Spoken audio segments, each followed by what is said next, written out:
عورت کو جب بنایا گیا تھا تو اسے 2 چیزوں سے نوازا گیا تھا۔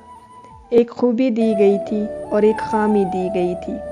خوبی یہ دی گئی تھی کہ اسے حسین بنایا گیا تھا تاکہ مرد اس سے محبت کرے، اور خامی یہ دی گئی تھی کہ اسے بے وقوف بنایا گیا تھا تاکہ وہ بھی مرد سے محبت کرے۔ اور ایسا نہیں کہ وہ احسان بہت کرتا ہے، مگر اپنے احسان کا اعلان بہت کرتا ہے۔ اور آپ اس بات کو بھی سچ نہ مان لینا، مرد میری جان بہت کرتا ہے۔ نادان یہ عورت کیا جانے، نادان یہ عورت کیا جانے، سب گھات لگائے بیٹھے ہیں۔ باتوں میں کیسے آئے گی، سب بات بنائے بیٹھے ہیں۔ اور کب قدم تیرے رستہ بھٹکیں، سب نظر جمائے بیٹھے ہیں۔ یہ مال سمجھتے ہیں تجھ کو، بازار سجائے بیٹھے ہیں۔ اور منہ سے تو تجھے مظلوم کہیں، اور منہ سے تو تجھے مظلوم کہیں، سوچوں میں نچائے بیٹھے ہیں۔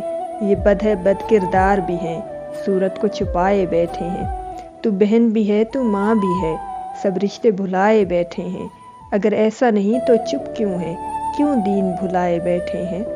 اور تو ان پر بھروسہ نہ کرنا، اور تو ان پر بھروسہ نہ کرنا، یہ جال بچھائے بیٹھے ہیں۔ خود اپنی حفاظت کرنی ہے، یہ شرم مٹائے بیٹھے ہیں۔ نادان یہ عورت کیا جانے، سب گھات لگائے بیٹھے۔